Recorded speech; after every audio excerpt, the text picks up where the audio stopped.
Hello. Sorry I'm late. Technical difficulties as per usual.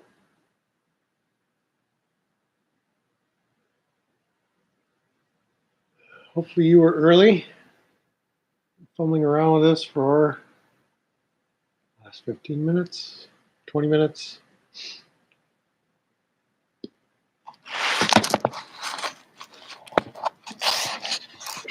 Shut up here.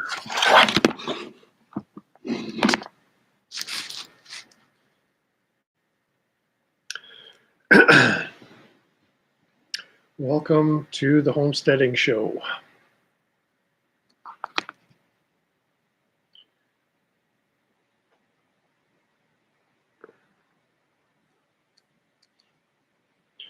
We had some problems with the chat yesterday. Don't know if that's resolved today. So all bets are off. All this stuff. Fumbling and fooling with everything here. Let's see what we can do for you. I'm going to find a link for this, post it in the community posts. As people file on in, we'll get down to business.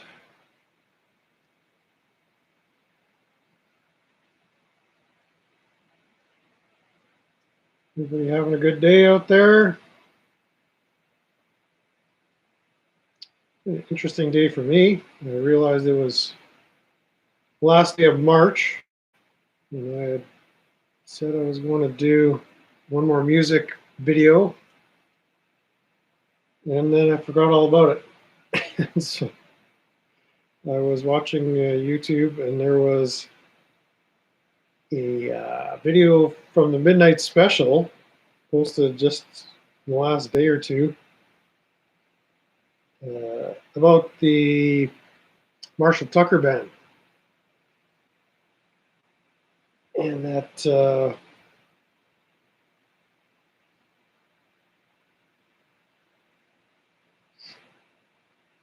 that signaled me to shoot the video. So I shot a video on that gimbal and started uploading it.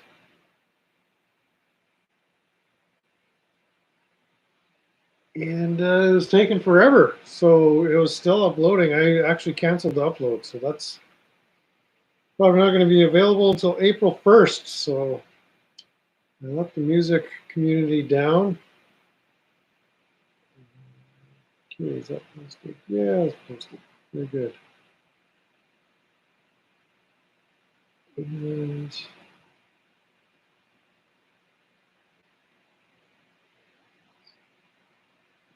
that signaled me to shoot the video. So I shot a video on that gimbal.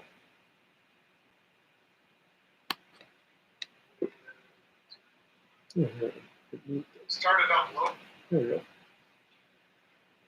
And so I've been playing around with my devices here too. I got a nice big monitor so I can read the chats.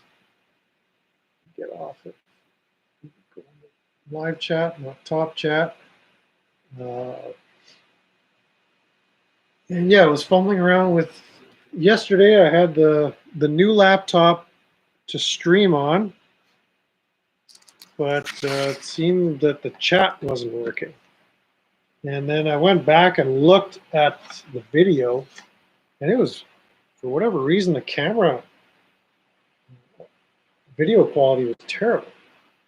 So I think we're back on track. It looks half decent. There doesn't seem to be a delay right now.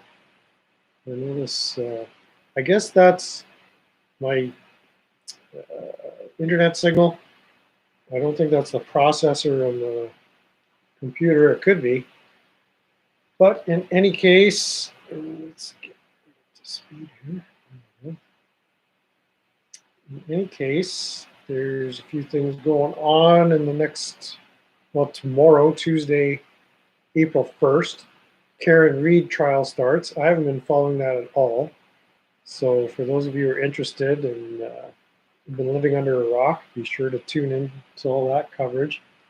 And then Brother Lane Myers has a hearing tomorrow. I think it's some kind of evidentiary hearing. Those hearings from Friday, that was a gong show. The judge just kind of had his way with Lane. Unfortunately, he wouldn't let Lane put anything on the record. And so I was watching Michael Eline's coverage in the last couple of days. I guess when you're standing before the black robe tyrant, you got to know all the tricks. I guess Lane is learning. Again, the legal mind is sharp as far as the letter of the law, but as I was saying in previous videos, the practice of the law is a whole nother matter. It doesn't matter if you're innocent, guilty. It's almost a political process that you're entering into, and if you don't see that for what it is, you'll either not get the results you're hoping for, or you'll find out and realize what's going on. So in any case, yeah, it seemed any time Lane opened his mouth on Friday at that bond hearing, which he did get bond on some of the charges, but the judge wasn't letting him get anything on the record. As soon as Lane said something, the judge would say you have no evidence of that. That hasn't been established. You're not talking facts. And so as far as creating the record, Lane is not doing a good job there. So would a lawyer be able to help him? Would Parvin be able to do a better job? Doesn't seem like Parvin has been. Just kind of a comment on that. Like there's somewhat of a campaign to reach out to the media and to state senator and governor officials and petition and get the word out there, which is probably a half decent strategy at this time. I'm still sitting here somewhat helpless up in Canada, not really feeling it's my business to contact a state senator. It's not like I can contact my foreign affairs minister or tell them to shut down the American embassy and expel the ambassador to Canada.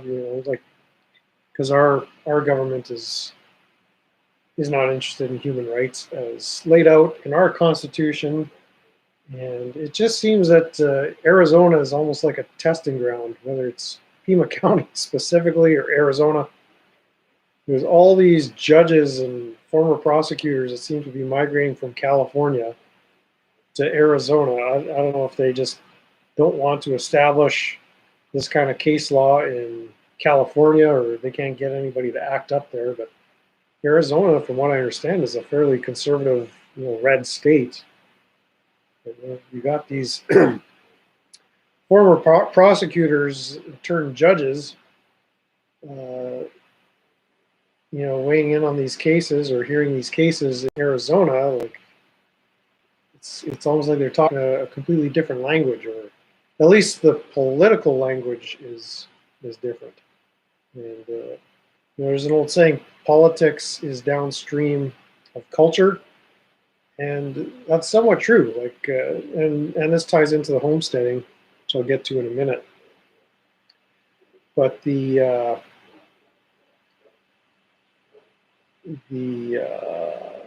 idea that politics is downstream of culture,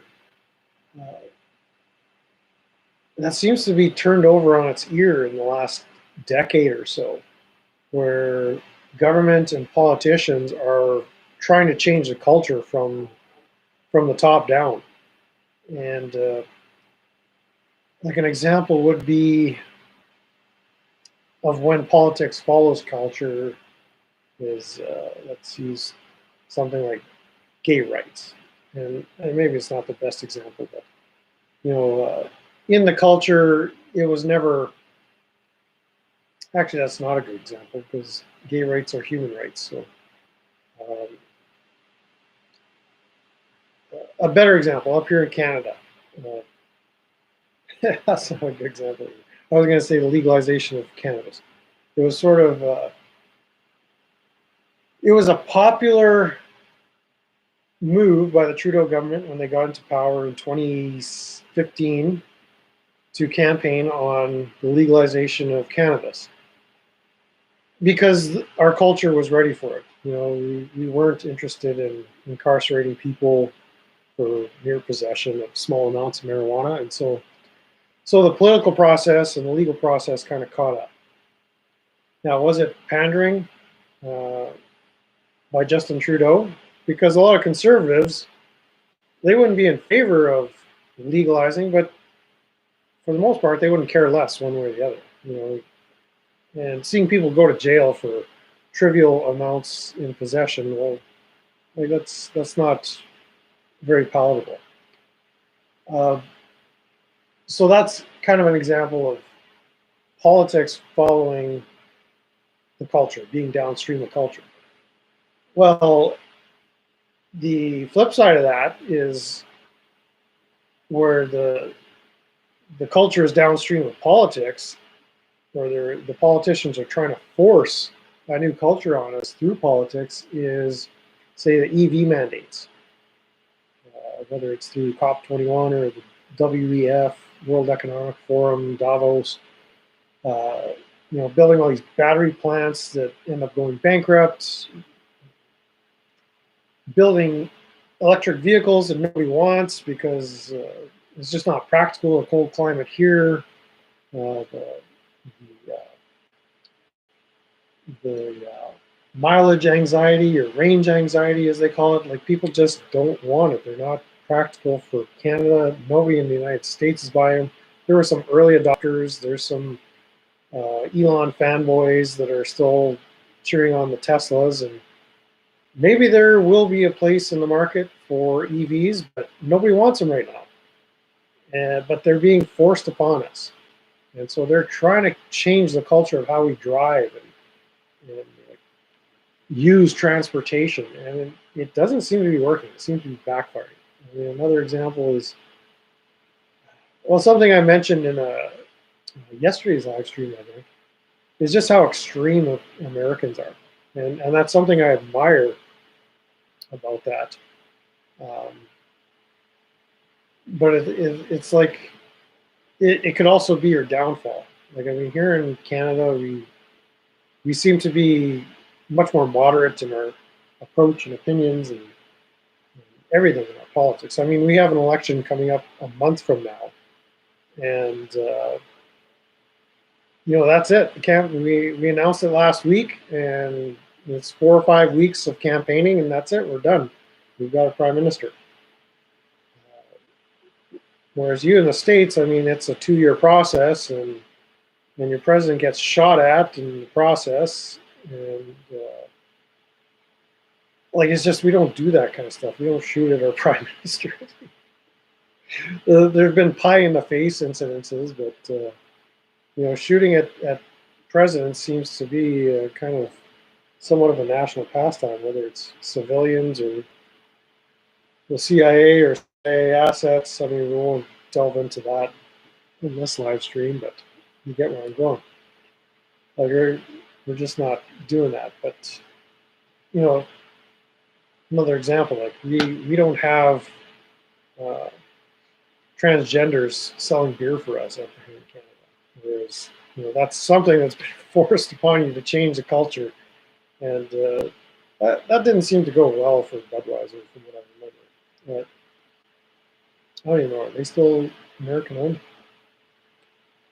In any case, getting back to the homesteading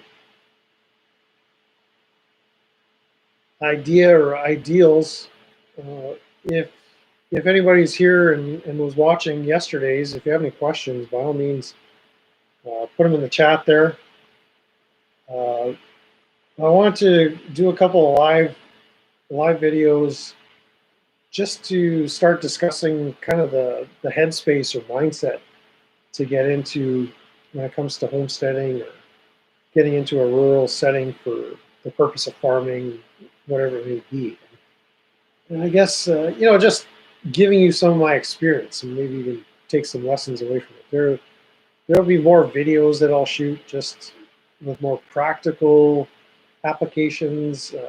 We'll go for a walk outside. It's still not spring weather. It's been chilly and cold, and so it's been a very slow melt as far as a spring thaw here. But that's actually a good thing in that I'm not getting a lot of flooding and water building up, cooling up all over the place.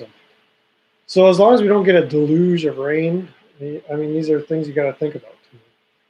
Or even when you're looking at land, it's almost something you have to study, and see the property that you're considering. It might take, a couple of visits, but by that time the place might be sold. So it all depends on whether you're looking at vacant land and want to develop it. You know, start with an empty canvas and put your house on there or a trailer or whatever your county or municipality will allow as far as a dwelling. But ideally, you want to be living on site. I do know of some people personally that had properties or have properties, and they live in the city, and it was either treated like a cottage situation where they'd go out on weekends, or one was a farm where you're not living there all the time, but you're going up during seeding and harvesting and that kind of thing, where you're actually putting in time on the farm. But most of the time, it's just sitting there unoccupied, and you can be susceptible to crime. Rural crime is actually a thing out here. But where I am, I'm here all the time. There's animals, there's dogs here. Uh, if you're occupying your property, you're less prone to crime as far as property crime, and it's mostly theft. But there was like break-in enters, vehicles stolen, vandalism, crops have been stolen out of grain bins and things like that. So if you're not on site, like security is a consideration. I guess getting back to the politics theme, if you're from the city and you have certain political leanings, just understand a lot of rural folks are fairly conservative, and so you're going to either have to adjust how you interact with people or how you adjust to the new culture you're going to be moving in. It may be a very conservative community that you're moving into, and that might not be something that resonates with you ideologically. So just be aware of that. You got to get to know like the economics of your future home. Are there job opportunities? I touched on this yesterday. Are you planning to keep your job in the city and commute and transition into full time country living where you're investing in your community, working in your community, sending your kids to school? Like, you kind of have to map out these things and think of all these things before you actually make your move, before you even look at your first property that you're considering. And so I hope I'm not trying to talk people out of homesteading. It's one of the most fulfilling things you could do, but there are a lot of things that another consideration is everybody on board. Are your kids going to be resentful if they're asked to move from all their friends? If they're in grade 9 or 10, and you kind of uproot them from their circle of friends and associates, and stick them in a place where they're completely unfamiliar with the people and the system, and they think cow poop is grody or whatever. It's an adjustment for everybody. Is your wife or husband, like, is one of the partners super excited, but the other one is kind of lukewarm? You kind of really want to be on the same page. I know, with my experience, I had wanted to live out on a farm, doing what I'm doing uh, for a long, long time, for the last probably 30 years or more. And when the opportunity came up, I kind of jumped on it and made the decision for my wife and I. And my wife was a little lukewarm, but I knew it was the right decision, and she acknowledged afterwards, it was the right decision, even though there was some nervousness, trepidation. My personality is I'm willing to take risks and be bold as far as making those kind of risky decisions. Although I knew it wasn't a risk, we just needed to work out the logistics of how we were going to pay for all this. uh, well, we did. We figured out what needed to be done. But if one of the partners is committed to city life, I have a friend who we talk about all the time. Like, the wife is not too interested in being away from her friends and family, and the community events she takes part in. Uh, like, people do have a hard time adjusting to change, and making these bold moves, especially if you've been established in the community for a long, long time. It's hard to pull up roots and set yourself down in a new context altogether. So that's something, like, you really need to work out before you do it, unless going back to COVID. Remember that time? Like, people were freaking out. They wouldn't let us into Costco. They wouldn't let us into the grocery store. They wouldn't let us go to church. They wouldn't let us, out here. That wasn't a factor. But if you could find a property during that time, you were snapping it up just to get away from the insanity in the city. So what happens on the next uh, crisis, or whether it's manufactured or real or authentic or otherwise. So, say, if you haven't thought about these things previously, these these are things you have to sort out. And finances is one of them too. Like, are you buying a second property, or are you making a primary, making a move into a new primary property? And then what's your plan for developing the property? Building a house, that could be a year-long process by the time you get the permits, hire the contractors, especially if you're in a rural setting.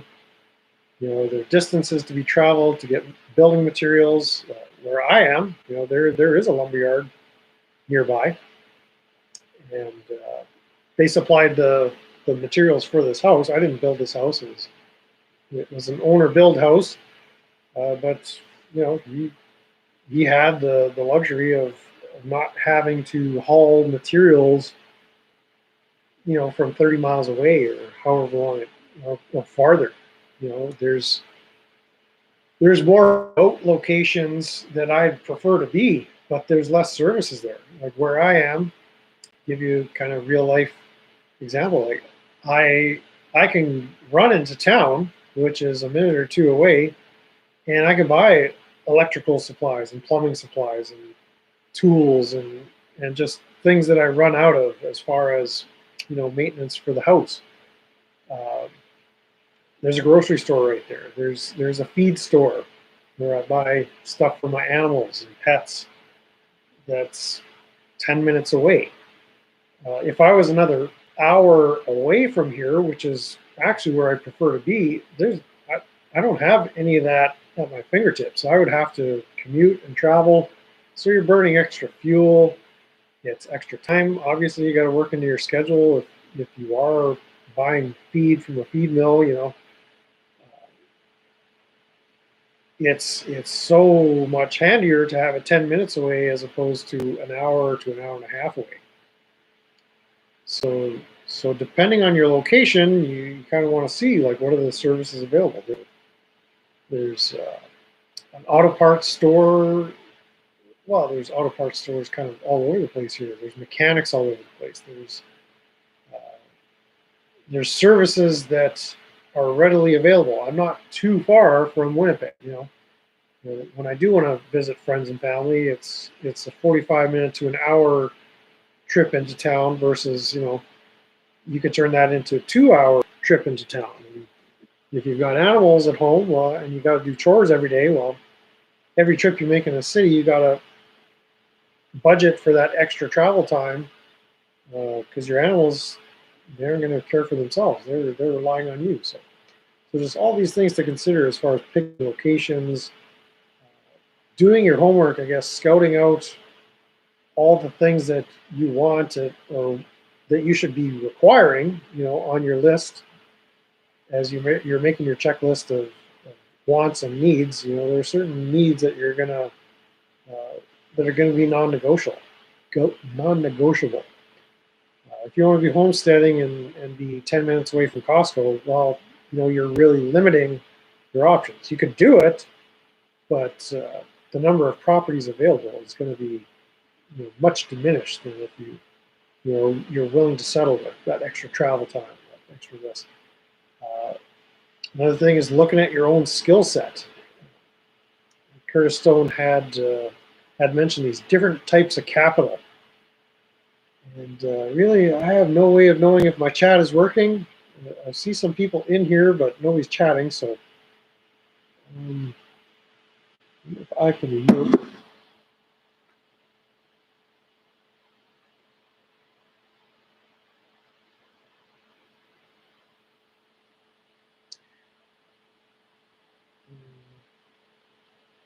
Here's what you do. If I have no way of telling if my chat was working. It wasn't working yesterday, according to one user.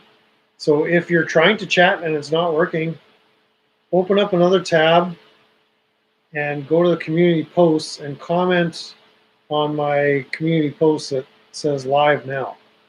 And then I can, I don't think I can make any adjustments midstream. So if you need to watch this after the fact, my comments are turned on. My chat is supposed to be active, but I don't see anybody chatting, although I do see people watching. So in any case, yeah,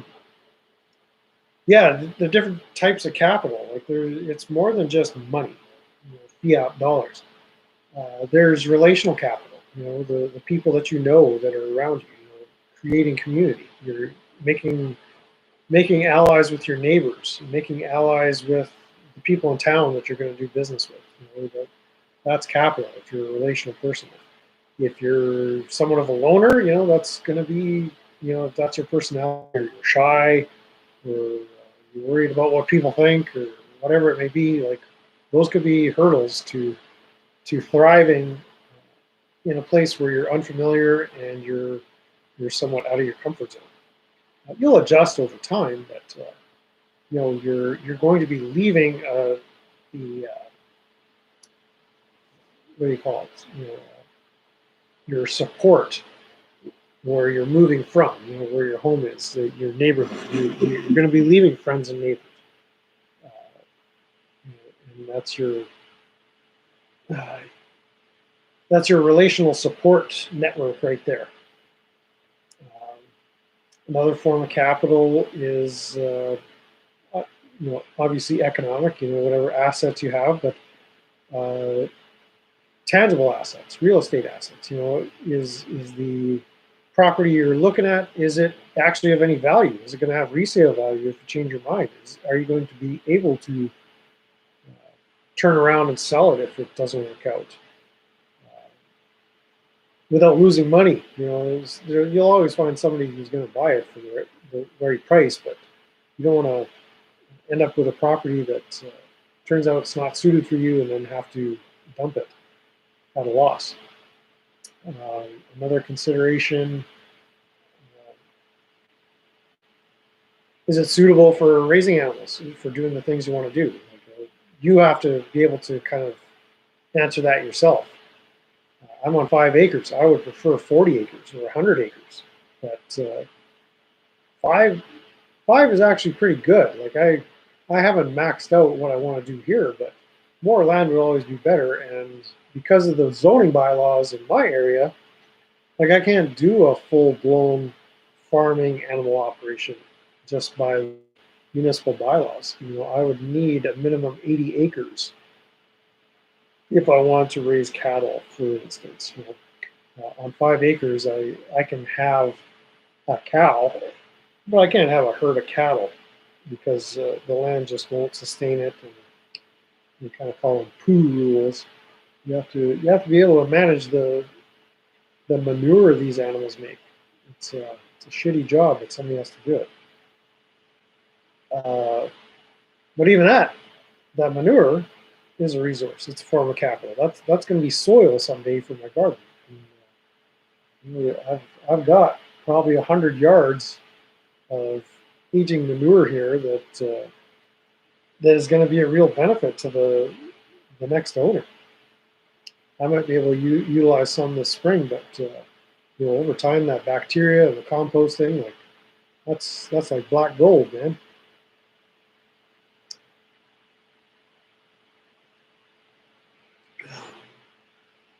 One man's poop, one man's treasure, or capital, putting it that way.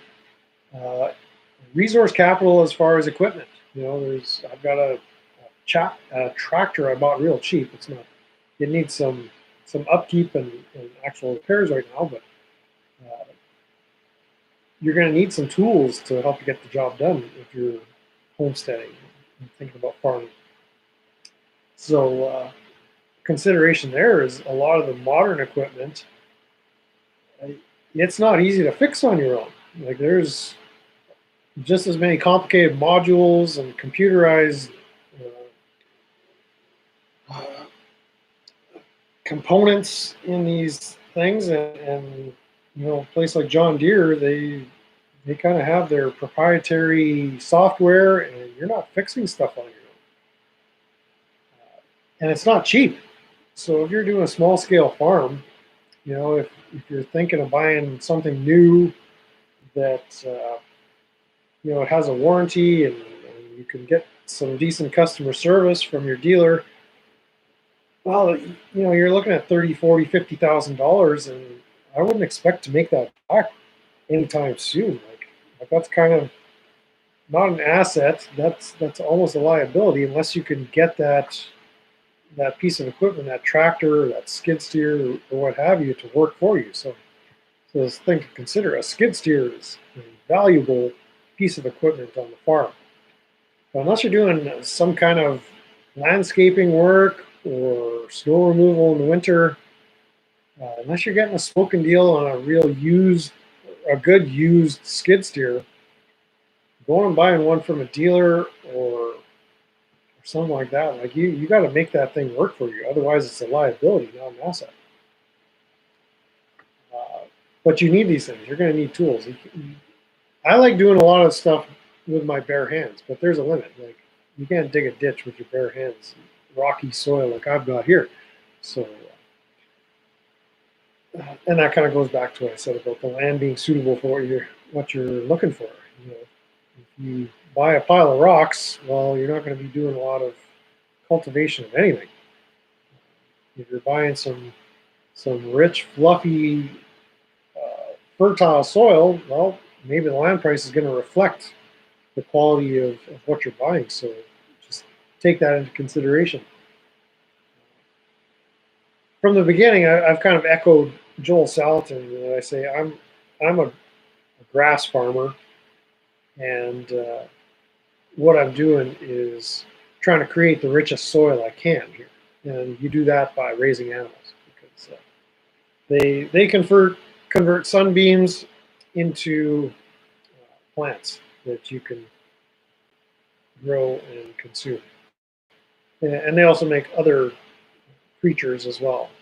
You know, when you get a breeding program going, but generally grazing animals, you've got the photosynthesis where you have a multi-crop pasture. You allow those animals to graze, and so they're going to eat all the seeds, the grass seeds, whatever. You don't even really have to sow any seed if you've got a half decent piece of land that animals can graze.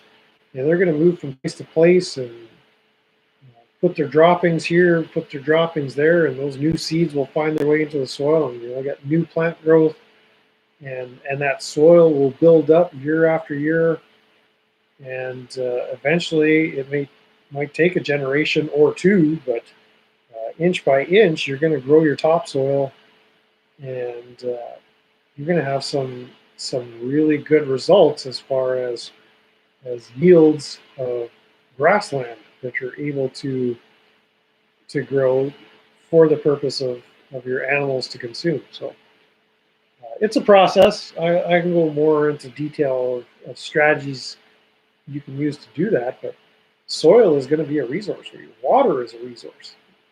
Do you have access to water? Are there wells drilled? Is there creeks nearby? Is there a lake nearby? All these things. Can you pump water? Are you going to have to pump water if the water gets too high? Lots of things to consider, and I don't want to overwhelm you and make you overthink the process, but these are the realities that at least be aware of future challenges you may have to face, rather than being overwhelmed when 4 or 5 or 6 eventualities all rise up at the same time, and now you're in crisis mode because you hadn't really thought things through, and maybe we should have chose that other property instead of this one. But I want to save you from making mistakes and learn from my mistakes, or at least my experience, and get yourself set up for success. It's so easy to get burnt out doing something like this if you kind of come to the realization one day that this is just too hard, or it's not worth it, or this isn't what I thought, or whatever. And so it's important to get your thinking in the right track, the preparation, the mental preparation, the emotional preparation, which is another form of resource, the emotional ability to deal with emergencies or things that are unexpected. Do you have the mental fortitude, the emotional stamina to stand up against challenges that inevitably arise? Because you don't want to do this for a year or two and say, "Yeah, this sucks. This isn't what I thought. This homesteading stuff is just a fad or a craze or a cult or whatever."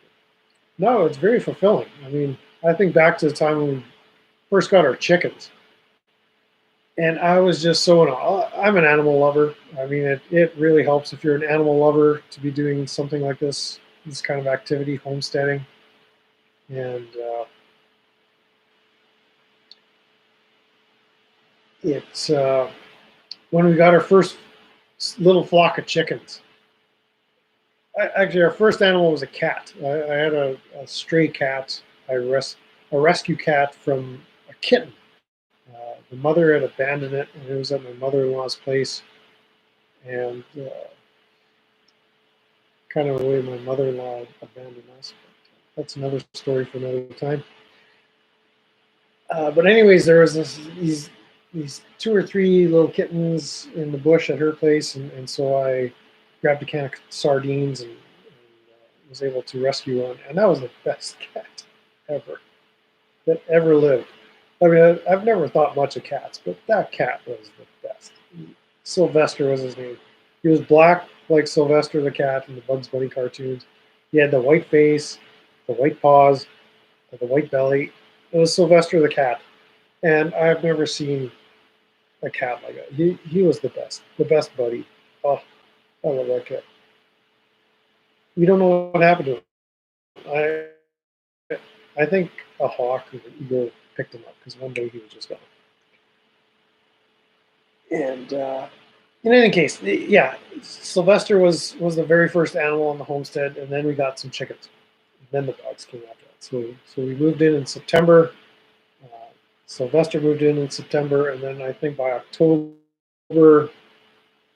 we had some chickens, and I remember just seeing those chickens in the little pen we had. You know, kind of. Look, this one's coming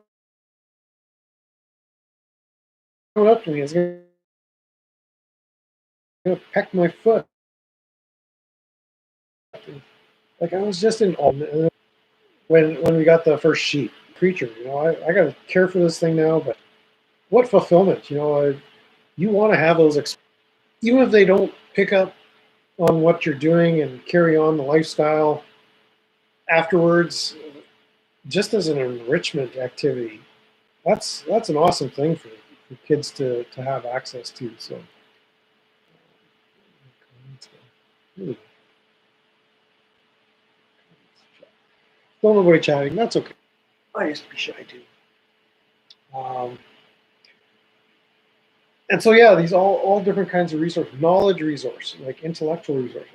What are your skills on the farm? You know, if you can be a DIYer and fix stuff yourself. Something's got a delay here. So sorry about that, guys. If the audio isn't meshing, it caused something to go awry here. Oh well, we'll have to live with it. Uh, yeah, I'm a DIYer. I use YouTube instructional videos to figure out how to fix stuff, whether it's stuff in the house or stuff on my cars, vehicles, tractor, ordering parts, researching how to do this, how to do that. We had an issue with the well last week or last weekend. I had to troubleshoot that with the help of YouTube. It was a matter of a couple of days for the reason that I was trying to do stuff on the weekend and everything was closed, and so I had to wait till Monday to get the component I needed, which was actually a capacitor from the switching circuit for the well pump. You know, if you've never worked on a well pump before or a switching circuit system, you have no idea what I'm talking about. But when yours breaks down, are you going to call somebody, or are you going to be able to fix it yourself? You know, are you going to be able to go a couple of days, 2-3 days without water, running to your neighbors and filling up barrels with your garden hose, which is what I have to do because the animals still need water. I still needed to be able to wash and heat up water on the wood stove, you know, for washing and that kind of thing. And for my coffee, of course. I wasn't going to go 3 days without coffee. I've been drinking a lot of coffee lately. It's just so good. So good. You know what else I've been drinking?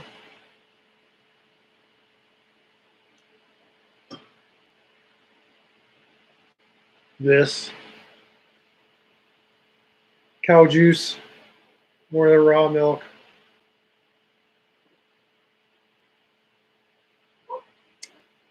Talk about resource. That's a good resource. But in any case, yeah, like your skill set. Do you have a strong back? You know, can you put in 12, 14, 16-hour days if needed? At in the springtime and the fall time, it's go time. Like there's stuff that needs to get done, whether it's planting the garden, tilling the garden. Around here, I got lambs. Normally, if all things had gone well through the winter, I'd be expecting piglets right now, but that's going to be delayed by a few months, but that's okay. Are you able to think? You know, I've got duck eggs sitting in the garage that I want to stick in the incubator and get some chicks and sell those pretty soon. I want to. You got to time it out though. If it's too cold, the chicks will freeze. You know, when you put them out in the barn, you don't want ducks running around your house. So you got to time it. So if I have some ducks born by the end of April, that's almost perfect. It's about 4 weeks incubation. We'll probably throw some chicken eggs in there at the same time. Well, those chicks are very susceptible to cold, so you got to kind of babysit them for a little time. You got to be able to kind of plan these things out. Are you good at time management? Are you disciplined? Are you able to make yourself do stuff you don't want to do? Again, the kind of emergencies rise up.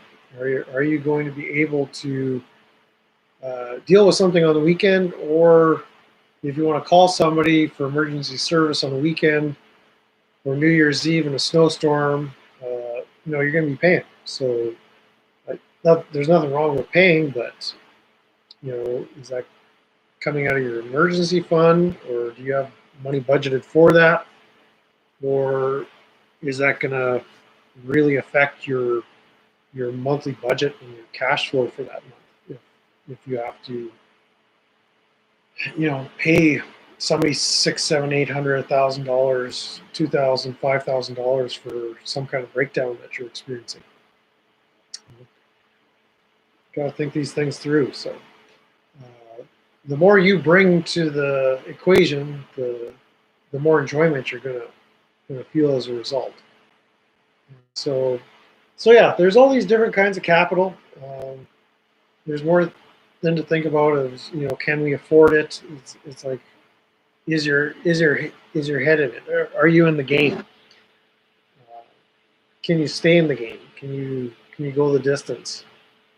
And again, I don't want to sound like I'm discouraging people, but it requires some mental toughness, some real motivation and dedication. My animals don't always treat me so nice, and I swear at them, call them names, but at the end of the day, I got to get up and do it all over again tomorrow, whether I like it or not. So, and hopefully, the animals might start to learn to behave, but some of them, like how you can't really train a chicken per se to do what you want. It's not like training a dog.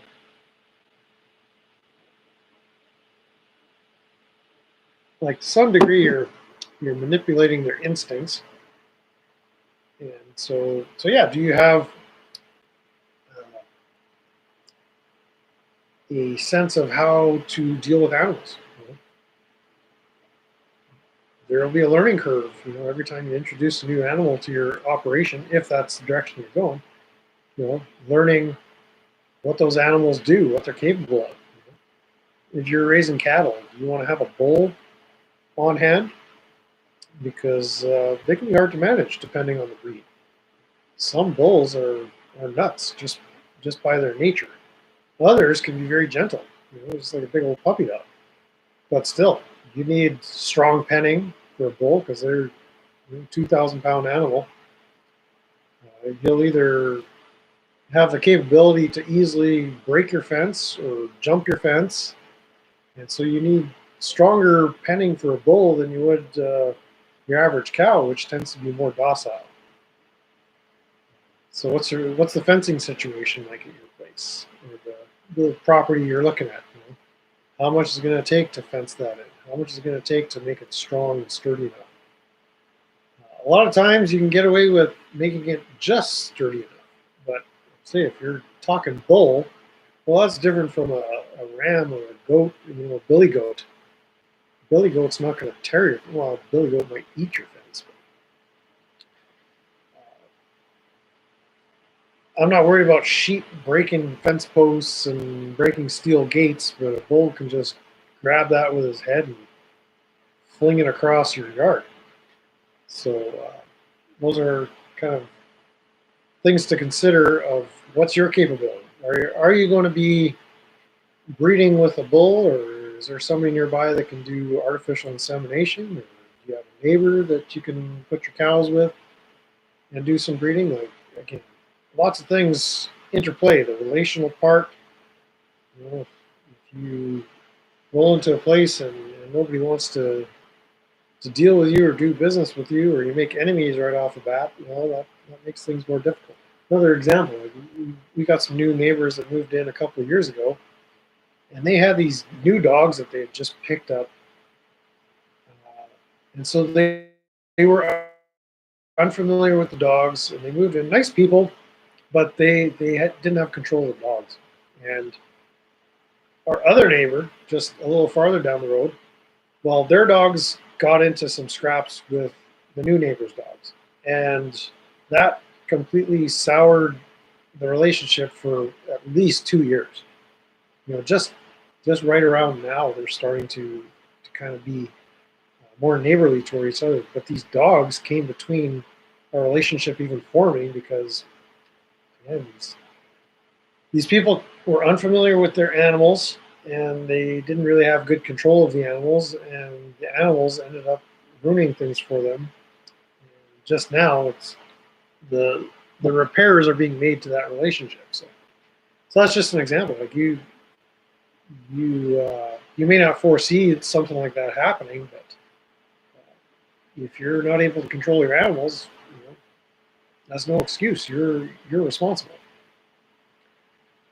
And yeah, if your animals get loose, a lot of places, they'll deal with the animals, whether it's a county or a municipality. There's animal control services, and if they have to come and pen up your animals, they'll charge you for that. They'll give you a ticket and then charge you per day uh, until you deal with whatever fines you're responsible for, and they don't look favorably at having animals at large roaming around the countryside, especially if it's a 2,000-pound bull that has a cantankerous attitude. So it's just all things to be aware of. This isn't a comprehensive list, just some thoughts to help prepare people as they're thinking this through. It's like, what is your goal? I guess that's a good place to start too. What do you need out of the property? What are you wanting to accomplish? What's going to bring you the most joy and fulfillment? Maybe it's just having a little vegetable garden, and that's wonderful. Find yourself an acre property that's not going to cost you much. Find some place that's got very low tax rate. Property taxes. They're out there. Maybe you're just valuing the privacy. Go find yourself a place off in the woods. If you're not concerned about raising animals and all these other things I've considered, you could live real simple for real cheap. And you can still call it homesteading or farming. Just have a few chickens or whatever you're raising. Not even, just being off in a place where you feel safe, secure, and happy. That's a wonderful thing. If you're tired of the city and that's what you feel you need, you'll find a good place to go. I guess the encouragement is if what I'm saying is resonating with you and you've thought it through or you're ready to think through, sit down across the kitchen table with your loved ones or the ones who are helping you make the decision and start drawing it out. What your needs and expectations are, what your goals are, what you want to accomplish. And once you start planning it out, it becomes more real to you. And then you'll eventually get to the place where you're ready to pull the trigger on some kind of land deal or property deal and then get yourself on your way. I want to encourage you to do that if that's something that's been stirring in you, to make that leap from city life. I know for me, I should have done this years and years and years ago. But, shoulda, woulda, coulda doesn't really make a difference. I've kind of admitted or confessed I'm trying to live as much in the moment as I can and not think about what could have happened or should have been. That's kind of futile. Hey, what's the matter? You're right on time, my friend. We were just talking about AC/DC. So, what do you have to say about AC/DC, Westinghouse? Silence. But in any case, yeah, the homesteading. Uh, if it's something that you've been thinking about and need to develop the ideas, now's the time. Like, I guess another not not consideration, but AC/DC sucks. Okay, I'm gonna have to double down on my prayers for you. Oh my, the community's not gonna like this. What are we gonna do about you? Um, well, like right now, interest rates are on the way down. Uh, Property values, especially here in Canada, they're not dipping much,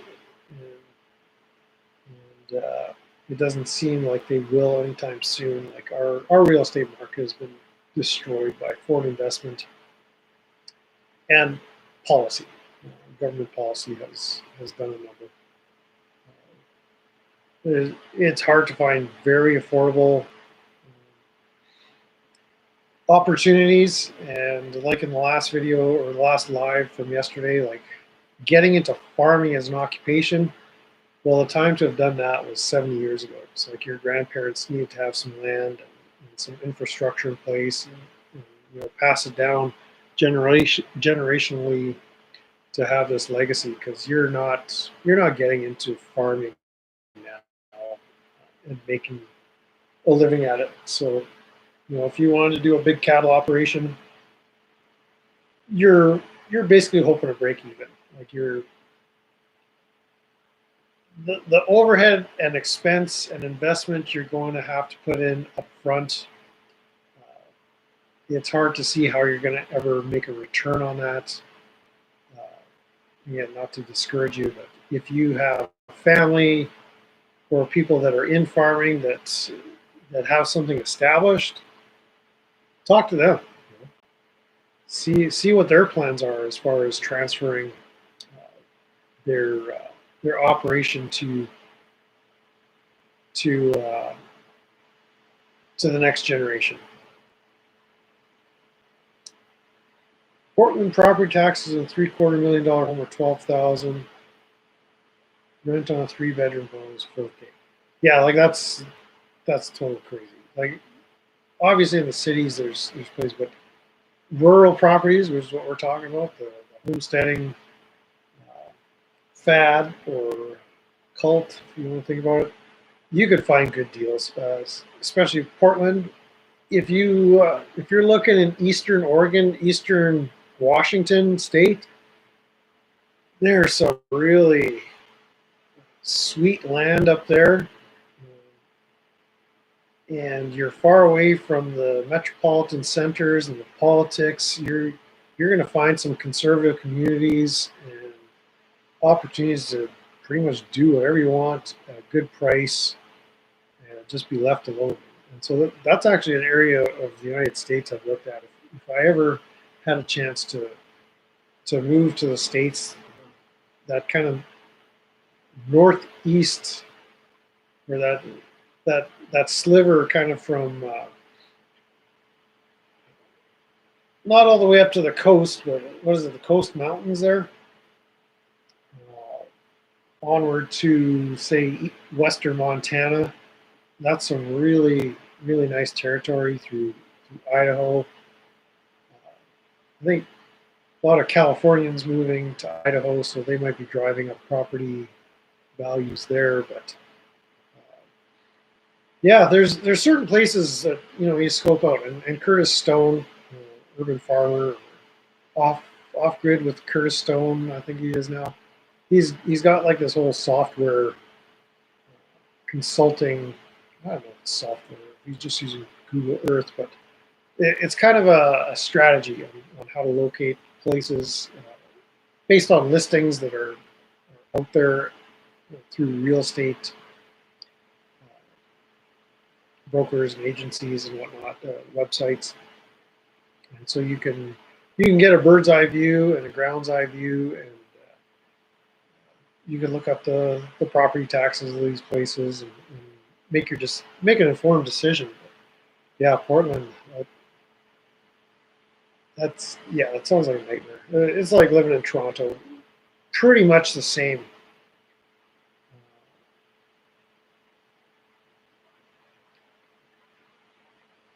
750,000 home. I don't even know what you could buy for $750,000 in a place like Vancouver, British Columbia, or Toronto, Ontario. I guess it's nuts. It's nuts. Those $500,000, $600,000 homes just aren't around anymore in those markets. And yeah, $750,000 home in Portland actually sounds doable. Even though that wouldn't be my cup of tea. I wouldn't want to live in Portland. I've been through Portland, but driving, truck driving. But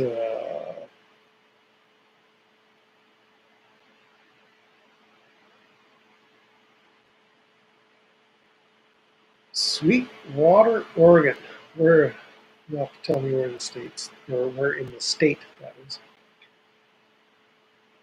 But yeah, a lot of these rural locations, you find deals, especially in the states. Like here in Canada, in my area, it's an established farm community and just bare land, pasture, acreage, no house, no well, no services, no nothing. It's like $8,000 an acre for farmland. That's out of the reach of most people. You're thinking 100 acres. That's not even a small. That's not even a medium-sized farm. That's a micro farm around here. That's $800,000 just for the land, and then the house on top of that, if there's a house, or if you got to build a house, like and then you need equipment. Just for a family homestead, 100 acres used to be able to feed a family of 4 20 years ago. But the whole farming market has changed. Sweet Home, Eastern Central, Sweet Home, Alabama, Sweet Home, Oregon.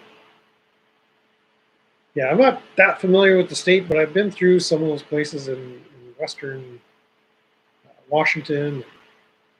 Some high desert up there, mountainous, some nice land up there.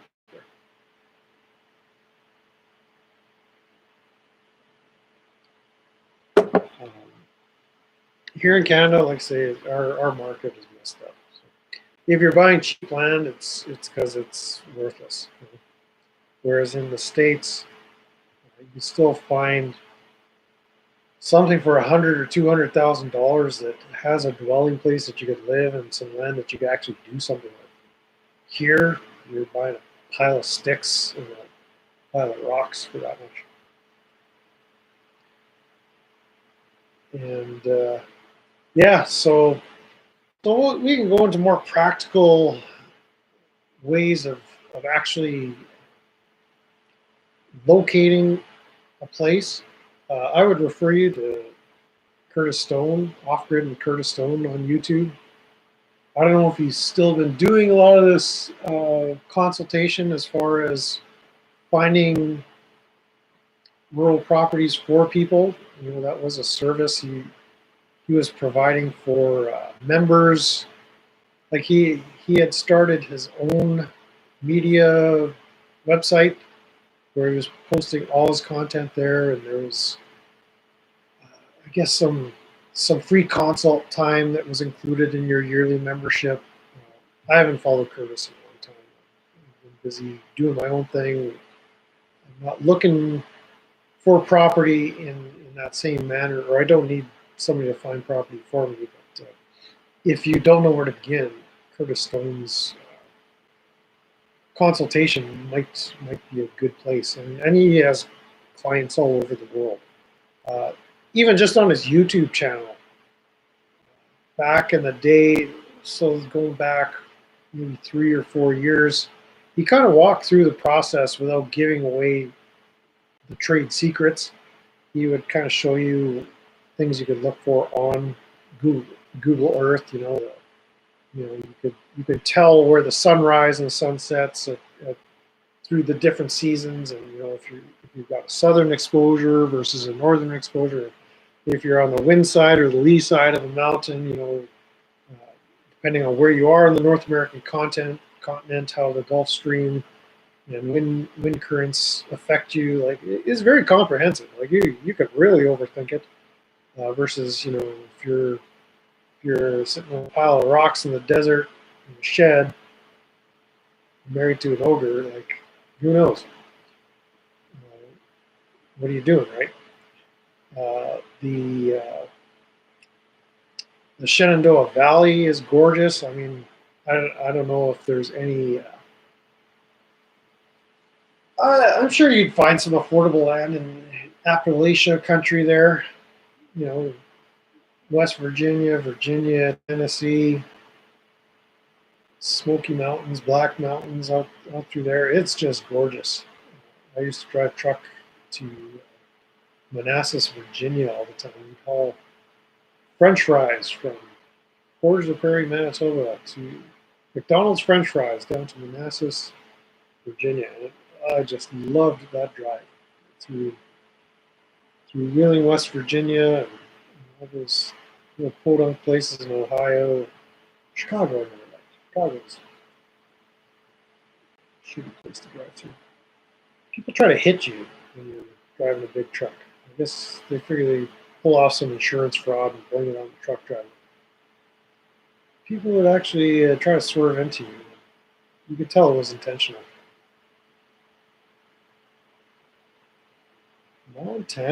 Montana's been through there. My goal is eventually to end up in British Columbia, somewhere in the interior.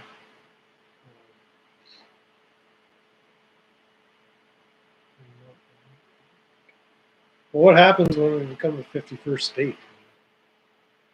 It's almost inevitable. We've played ourselves. We have no negotiating power against anybody. Like, we're going to be American one day, so never mind letting us in. Change your tune there, Mr. Wasamata.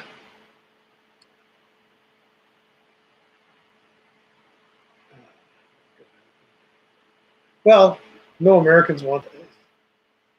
I mean, it doesn't matter what Americans want. I guess that's the joke on all of us. It doesn't matter what the people want. They're going to do what they want to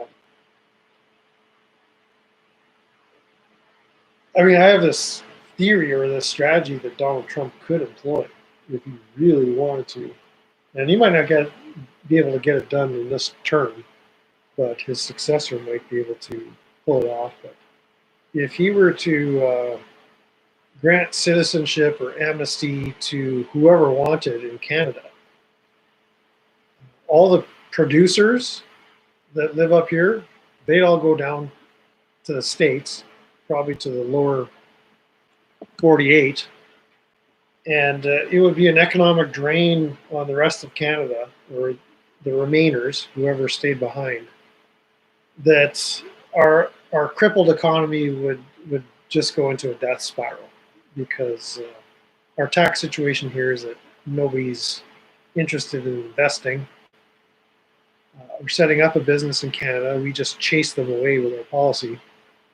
And so if Donald Trump opened the border to any Canadian that wanted to set up in the United States, and not getting on benefits with welfare, it's like, if you could vet the people coming in, all the producers would end up migrating south, and they'd enrich the current American economy. And then the people left behind here are essentially would be the non-producers and the bootlickers that don't produce any value, and we would eventually be in a situation where the United States would inevitably just annex Canada, and nobody would be able to put up a fight by that time.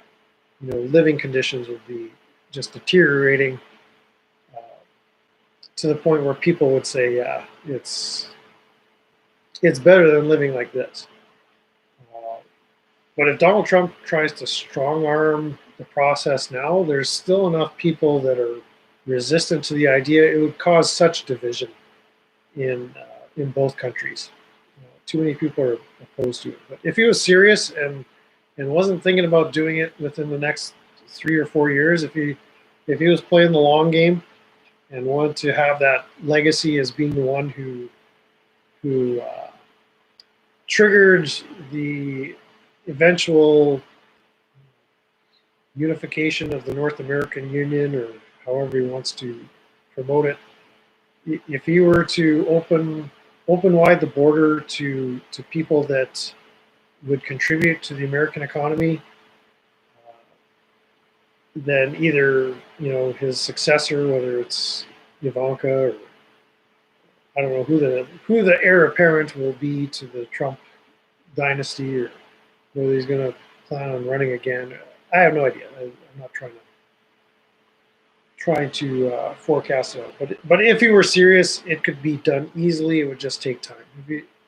If this is all just political drama and kind of economic saber rattling, well, we're going to lose because we have no leverage over the United States. Even though our politicians talk tough here, I think what's going on, because we have this Canadian election coming up. This ends our homesteading portion of the show, folks. We're going to just talk shit in politics for the next little bit. Uh, it seems like Donald Trump is the threat that is going to trigger people to rise up and show up at the election booth like never before. And so it's a way to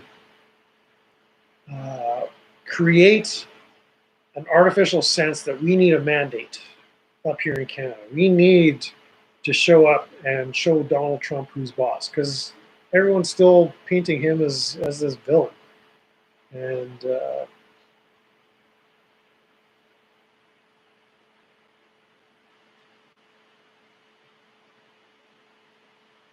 and yeah, it's all just theater. It doesn't matter who's in charge, but if there's a legitimate desire to absorb Canada, or have one continental United States of America, including the 51st state, it doesn't matter who's in charge. If that's part of the agenda, then Trump is just going along to do it. If it's just a bunch of bluster and phony baloney, well, then nothing's going to become of it. We're going to have our election, and people are going to turn out by the millions saying we did our part to battle Donald Trump. Whereas in the last several elections, like, voter turnout has been mostly lackluster. I don't vote at any level. And the reason is because I don't want to give the impression that I'm validating what these government jokers are doing. And so, really, in the last federal election, my side won. The non-voting bloc was the largest majority. Of all the eligible voters, a smaller percentage voted for the winning party, which formed government, than the people that didn't bother to show up, because I guess there's enough people like me, like, we don't care who's in charge, or we see that it doesn't matter who's in charge. There's nothing we can do to exert political power. There are solutions, wink wink, if you catch my meaning, wink wink. But But it's like the long, slow process through the voting in the people that are going to make the desired change. Like that, that's fairy tales and fables. Like, he's a villain. Just yeah, Donald Trump is portrayed as the evil Hitler, Orange Hitler, whatever, and people here fall for it.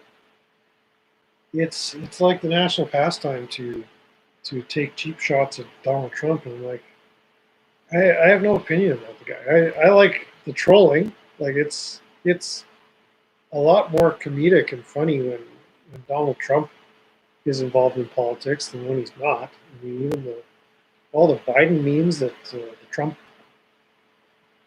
campaign was responsible for. It's like I'm into that. Does that make him a villain? No, it just makes him a troll. But that's Donald Trump. People up here, it just drives them nuts. But in any case, our political leaders, whether it's we got the Conservative Party that had overwhelming support when Justin Trudeau was still in office, and now this new guy Carney, who he's a true villain, central banker, World Economic Forum.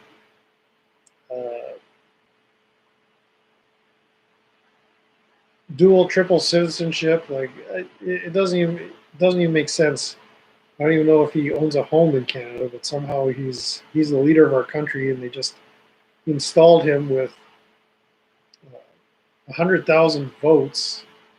That even those are questionable whether they were legitimate or whether it was all just a bunch of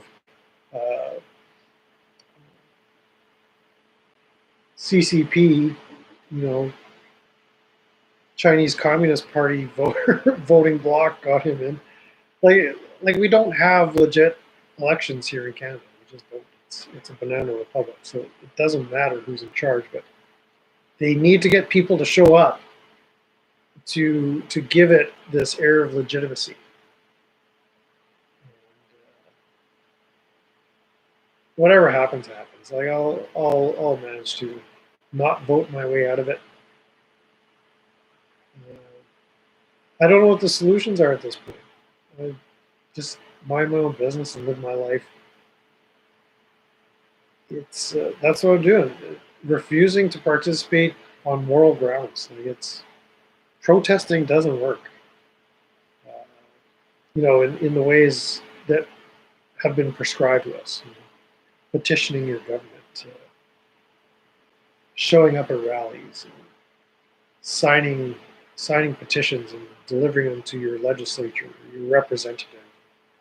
It's like I can't vote for any of these people because none of them represent me adequately for whatever reason. And some would say, well, if you want to make a difference, why don't you run for office and change the system? So you think you're the first person that ever thought of that? Like if that would work, we wouldn't be in the situation we are now because plenty of decent people get involved in the political process. But the election process is fixed to the point where either advertising and media are working against you. Look what they did to Donald Trump. Look what they've done to candidates here in Canada. The populist voices are not allowed to get a platform. They just bury you. They ignore you. It's a tactic. The polls, they're all fake. They're to influence, not to reflect what people actually think. It's to influence you to get you to think in a certain way. So once you kind of see the game for what it is, and then it's rigged and you're never going to win, it tends to change your outlook. So yeah, I just try to avoid what I can, give my little opinions here on YouTube, talk about stuff that some people may or may not find interesting. Whatever, I'll keep doing it. I was, I kind of posted. If anybody has questions about homesteading, you can think of them. as we go about doing more of these videos, because I'll stay on this topic for a little while, or intersperse it with other content. I still got some music stuff I want to discuss. I actually shot a music video today. Did I say this already? Yeah, I shot a music video today, and then I was uploading, and it was still uploading at the time I want to go live here.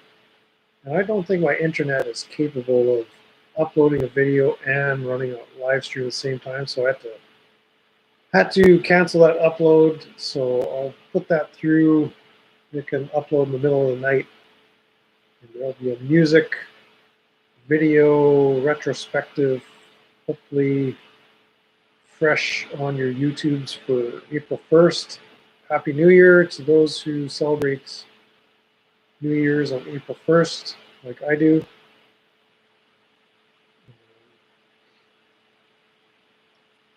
It's going to be an interesting one. 2025 has already been pretty fun for me.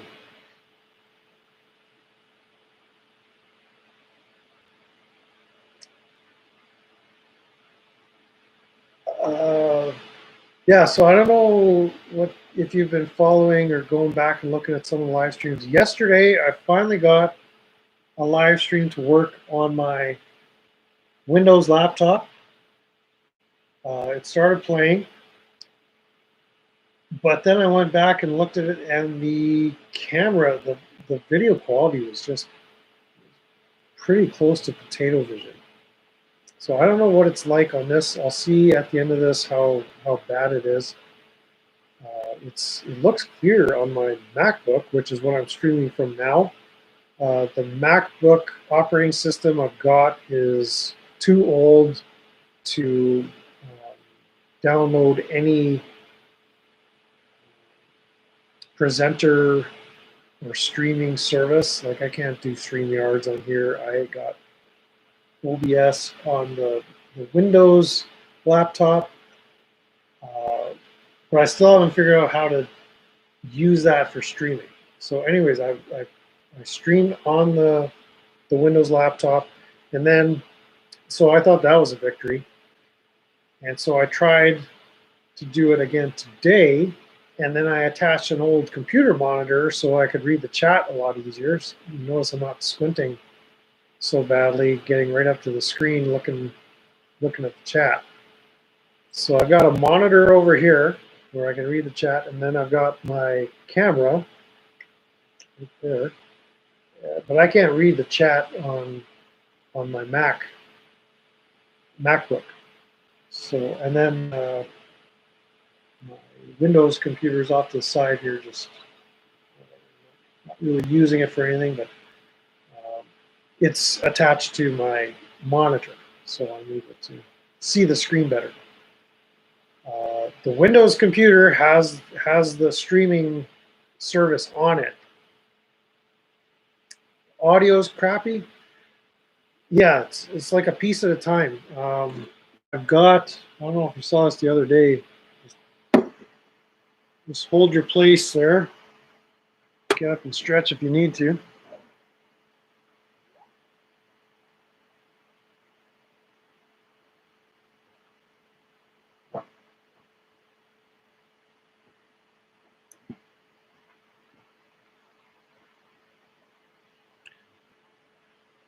And we're back. I got these microphones the other day. And a buddy of mine gave them to me. And so I had downloaded what is it called? This Rode brand, or what is this? I went to the Apple store on the iPhone to download the app that I can use these on my iPhone. Well, my iPhone is older as well. It's got iOS 15 something, but you need iOS 16 for these microphones. So I'll have to see if I can connect those up to the Windows computer and get better sound, but right now I'm just using the built-in microphone on the Mac. Even though the camera I'm using, it's a 1080p, and it has a microphone as well. I find if I use that microphone, the web stream doesn't really want to operate properly. So I'm just trying to keep my devices happy so that they behave somewhat. But I'm trying to kind of add a piece at a time, because if I add more than one thing at a time, nothing works. But yeah, I'm aware the audio needs to be improved. I know I'm sitting kind of far away. Is it just too low or crappy in general? But in any case, we're working on it. And if need be, I might have to get some proper camera equipment. Like not a webcam, but an actual camera. And then, yeah, we'll see. We'll see what works best in this. Static. That's interesting.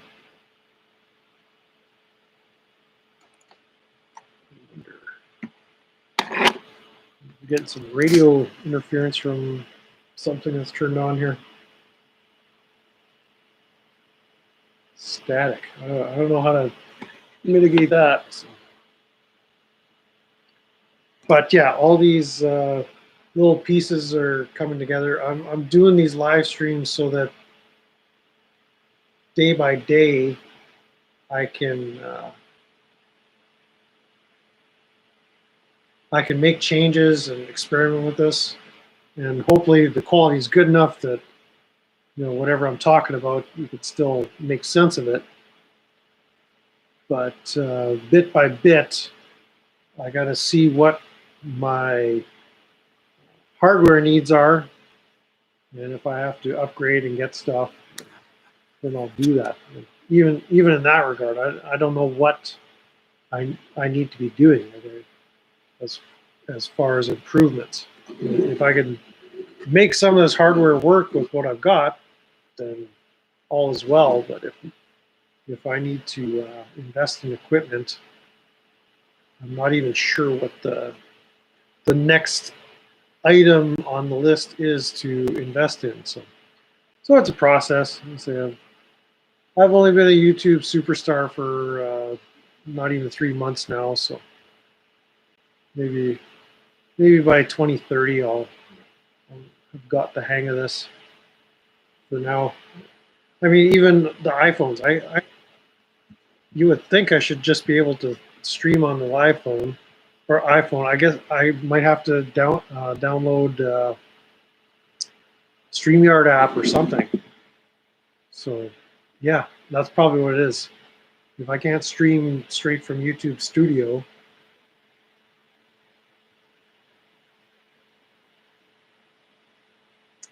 it's clipping, eh? My built-in mic is not sure. I wonder if I can do some mid-air adjustments. See if I could turn the audio down on the internal built-in mic. That helps. So, oh yeah, the output volume.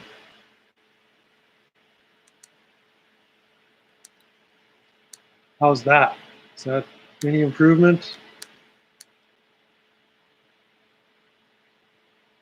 Ambient noise production not changing. Turning the output volume. Oh, input. Here, no. Let's do this. How's that? Does that make any difference? Testing 1, 2, 3.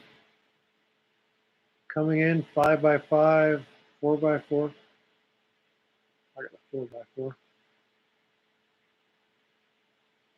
Yeah, I had the input volume almost right at the top. Just a sliver better. Okay, I can Go a little lower yet. Yeah, if it's spiking.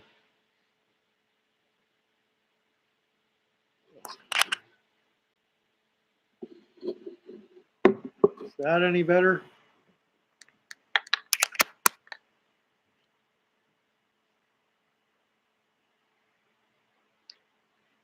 Sliver better.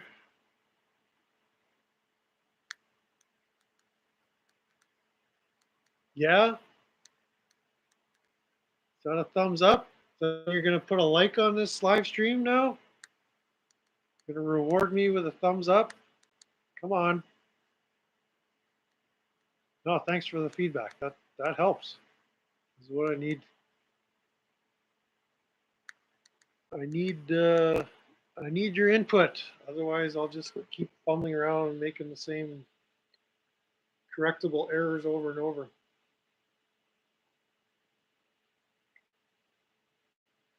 Like even yesterday, I can't give an explanation why the camera was so awful.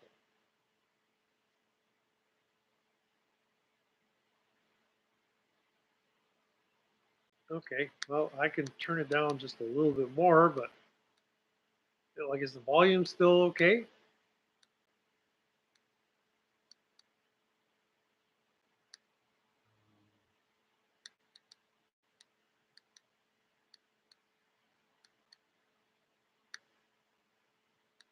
The input is almost all the way down. Volume's still good. Well,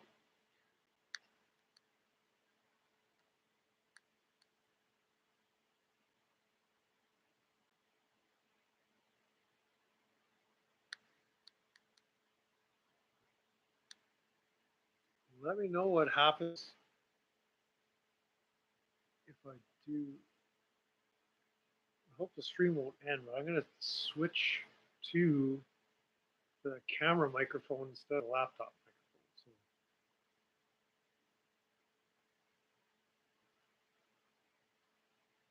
well, that's good to know is better. So I'll leave that input volume where it's at, but I'm going to switch over to different input. We'll see if the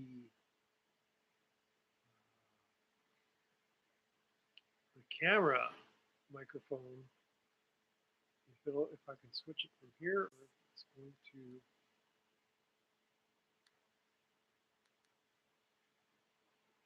to end up causing problems. Do we still have volume? Is there still sound coming through your device?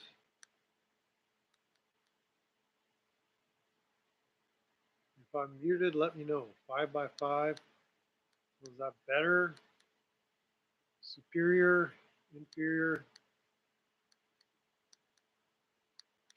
So that's the camera microphone now, which I would expect to be better.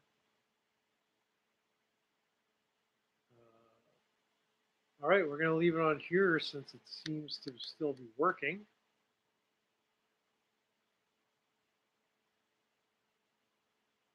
Static down to almost gone. That's good. Go even lower here.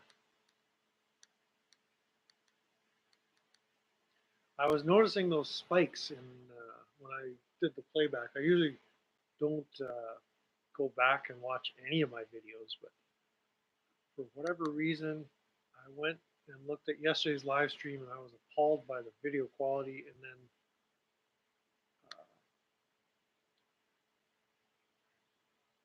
still there.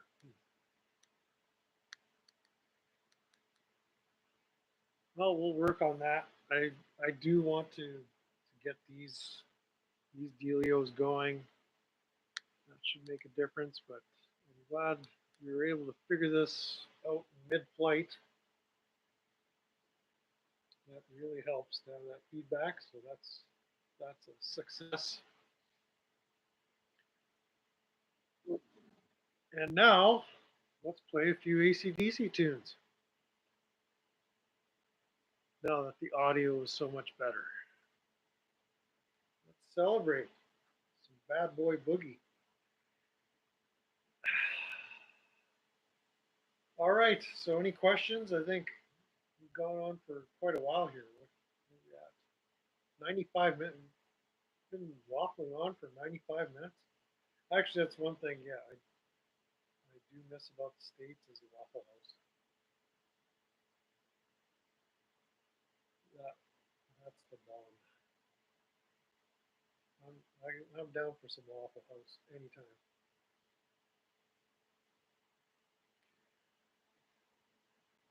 I'm just curious. Like I'm talking pretty low now.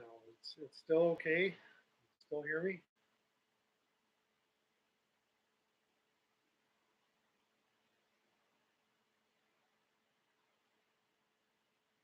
ET, please come and abduct these jackfruit cuckoos. I have not. Is that something on your channel?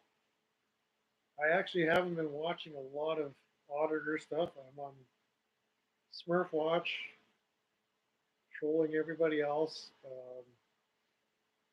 Now that Lane Myers isn't broadcasting 8-hour live streams, I'm getting better sleep. Uh, so I've kind of got my regular stuff. But is that something you did yourself, or who's been? I can look it up, but possibly not right now. Let's see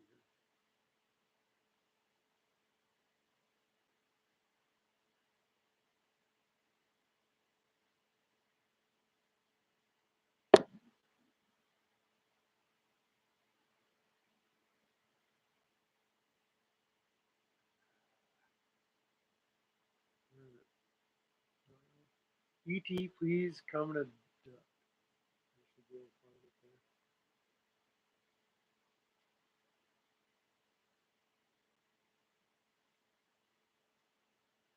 I'm assuming that's a YouTube something or other, or is that I'm gonna have to get Spotify or something?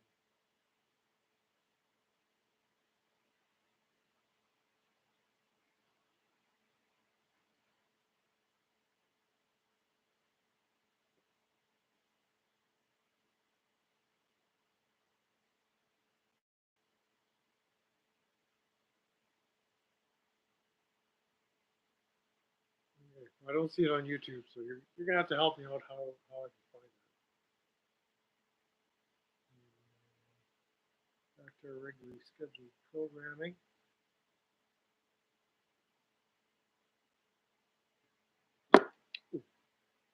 I did see a little bit of Chili De Castro streaming today. I haven't had time to sit on those live streams or follow all the videos. Song on your channel. Okay. Oh, I'll go check out. I forget if I'm subscribed to you or not.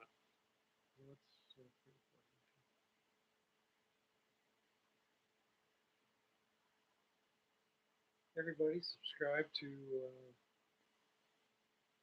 What's the Matter You?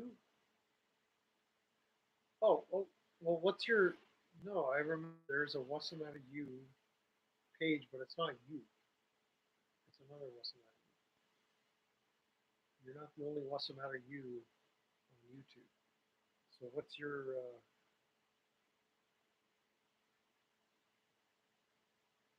channel handle, or what? How do I find you?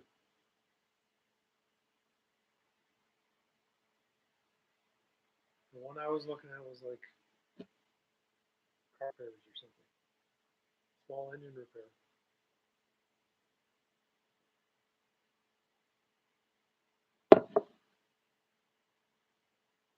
Just look for some of these titles.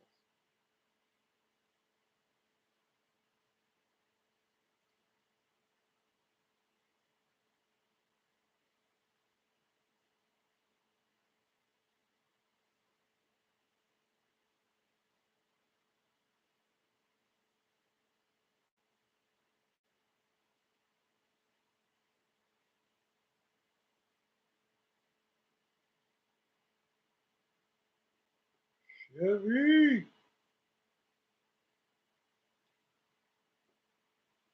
Chili impression.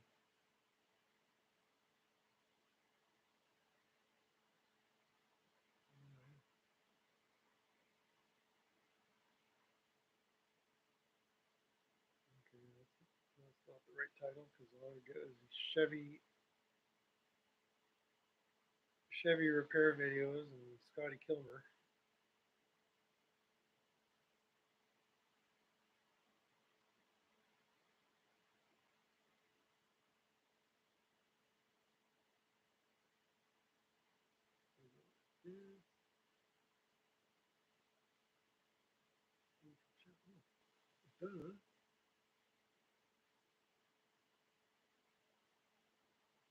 I could have done that.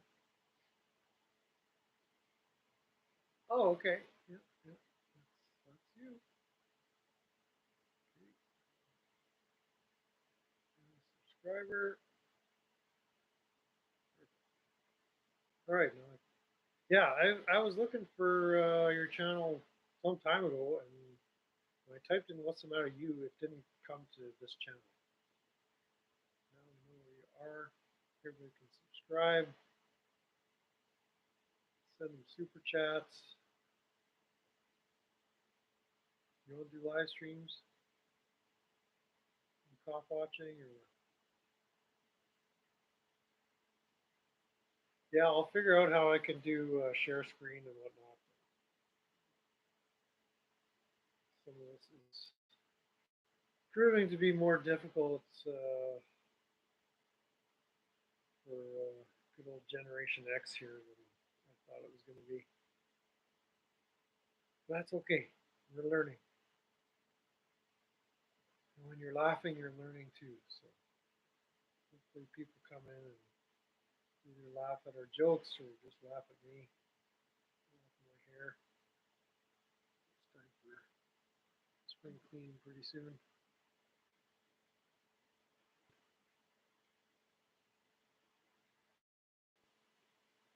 Might be time for a trim.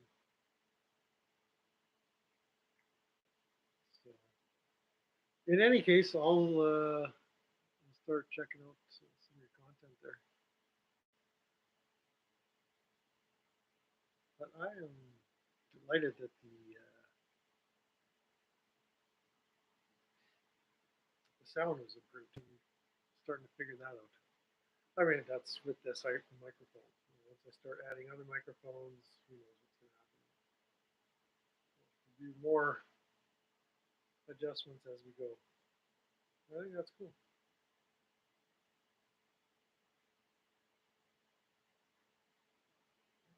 I'm watching the video. I'll put a link on the video. I can do that.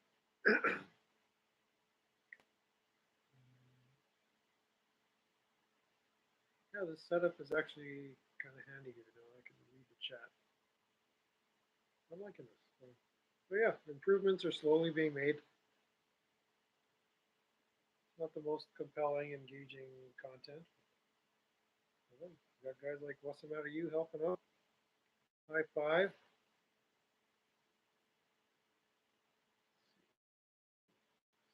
Comments here.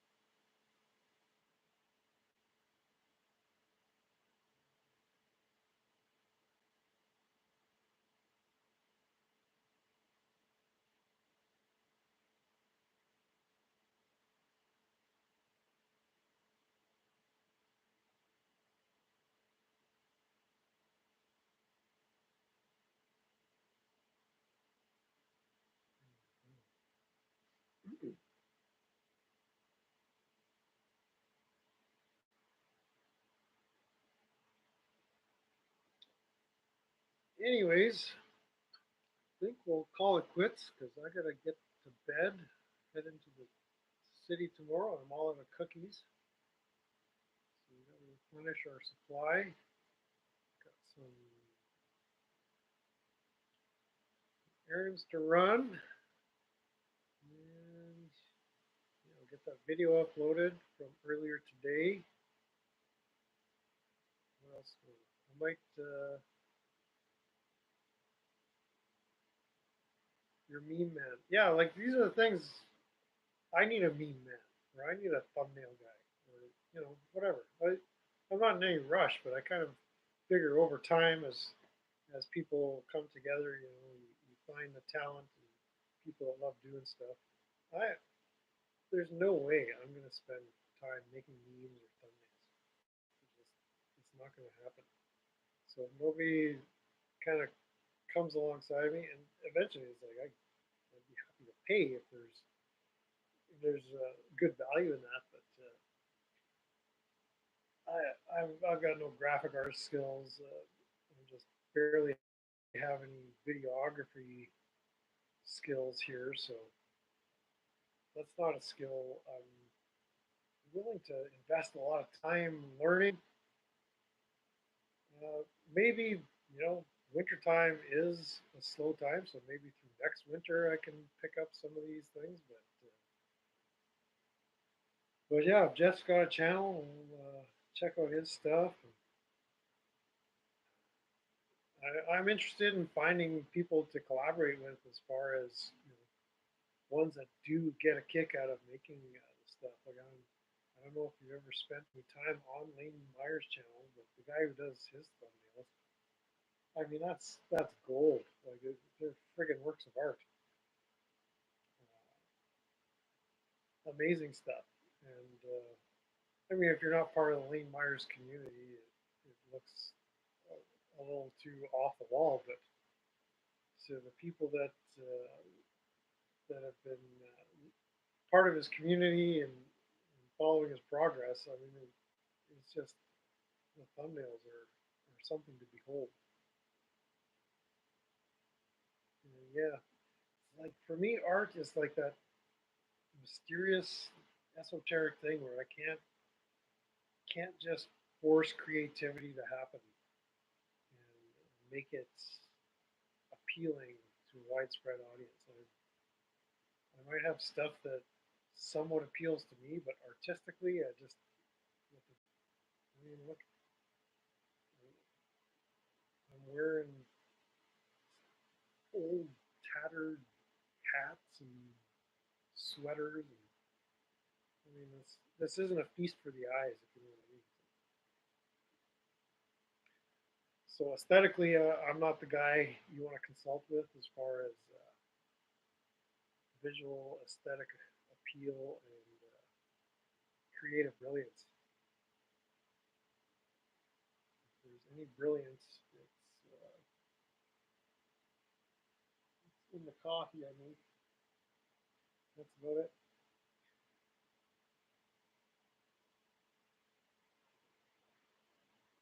For, I have seen, I think, Chili does play some of your songs once in a while. I don't really recall, but I'm super skeptical about AI. I really don't care for that. I mean, I'll watch your stuff, but I don't want to use it myself or become dependent on it.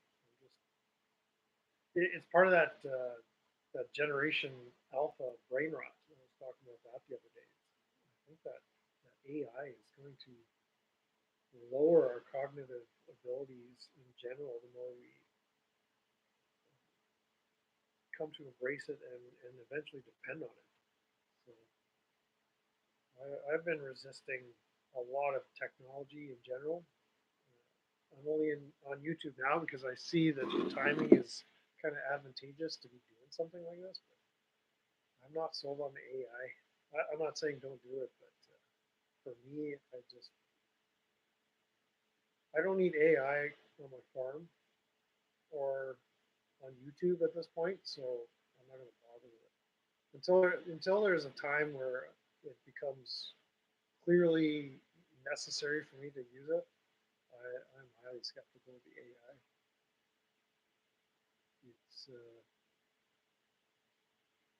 It's just it seems built in that there's a bias to it, and the bias is probably the result of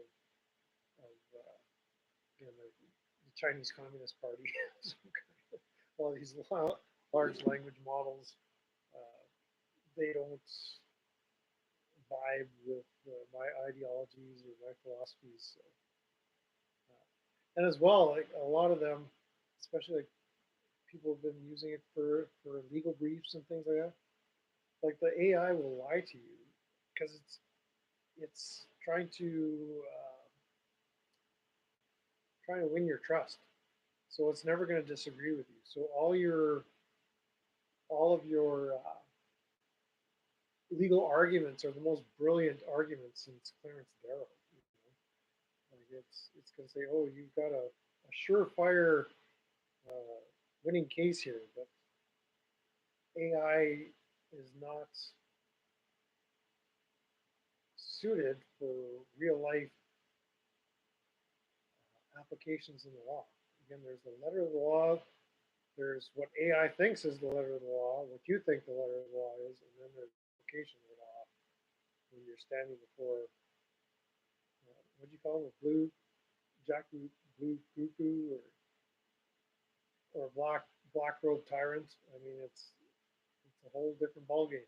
So this is where AI is I warn people, like, use with caution.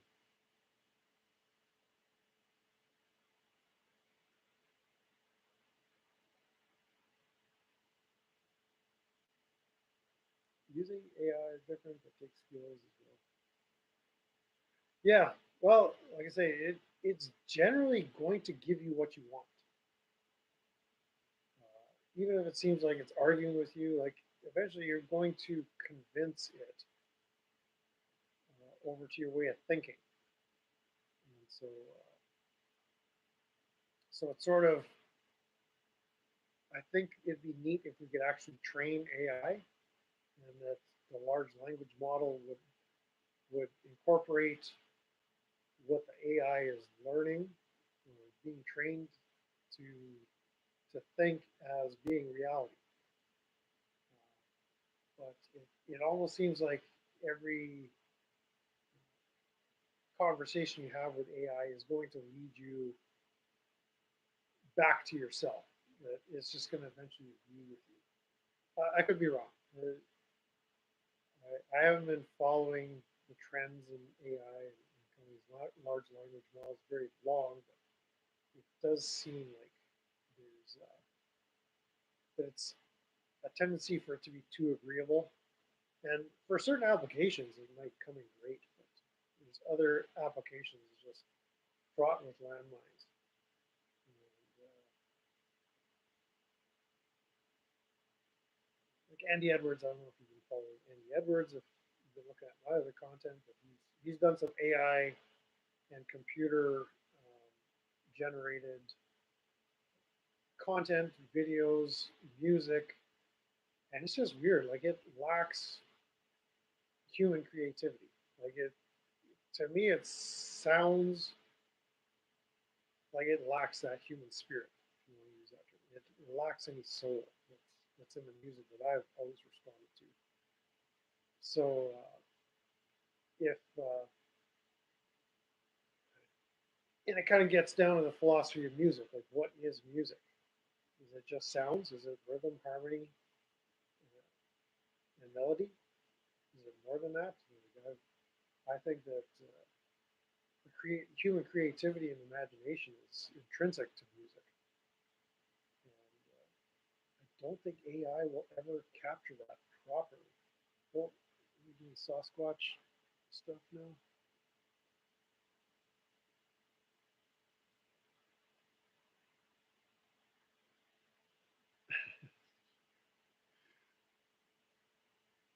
So, so AI has been convinced conclusively that Sasquatch is real and has an IP address.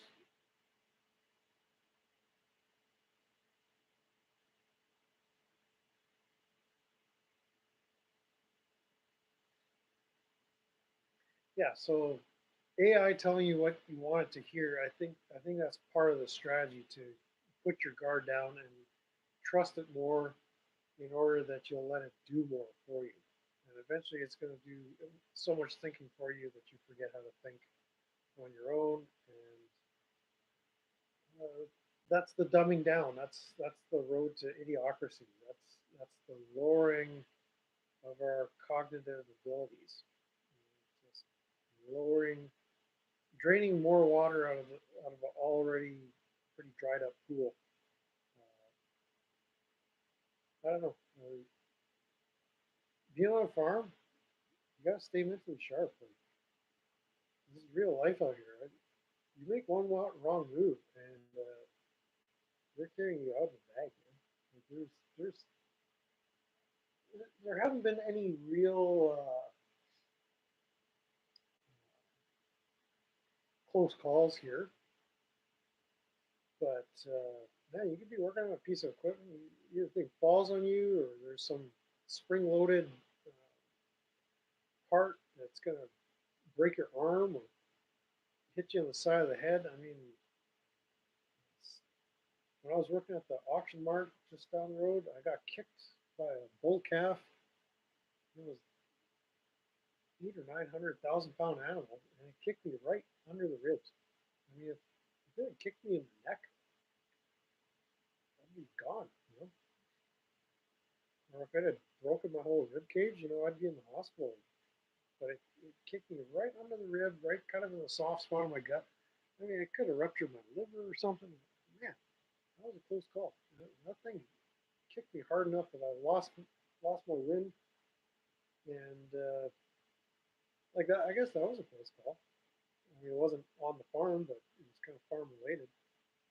Uh, yeah, it can happen fast. So I need to stay mentally sharp, think about the safety of all situations, and if I ever relied on AI to do my thinking for me, I'd be a goner here.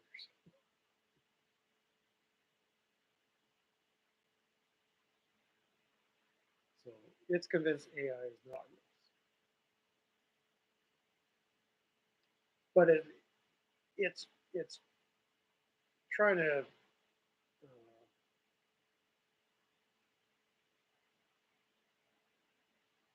it's trying to assure you in a way, or it's trying to win your confidence, even though you can't. You know, you might be able to convince them it's real eventually. I don't know. I haven't played around with those prompts or having conversations with AI. I just kind of don't have the time for that anyway. That's a project that I'm not prepared to do right now. This, this YouTubing is new to me, and it's taken up a lot of my time and attention. Uh, like you said, you're just passing the time. You just because you got nothing else to do. Well, the YouTubing is actually keeping me fairly busy, even thinking about ideas of what I want to do for videos, preparing, learning the equipment and the process, the different platforms. So there's a learning process. And AI just hasn't been captivating as far as a pastime for me. There's nothing I can see it helping me do right now.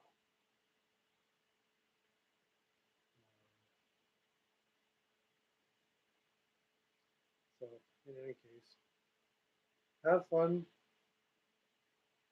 training AI the truth about Sasquatch. I'm with you. Let me know what kind of results you get going forward.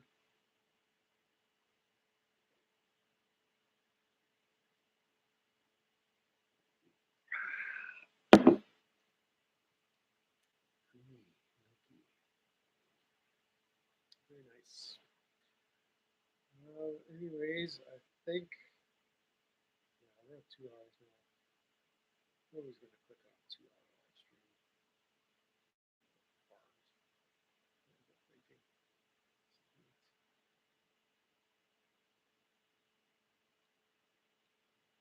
In any case, thanks for coming. I'll probably do another live stream. Well, yeah, possibly. Oh no, tomorrow's gonna be too busy.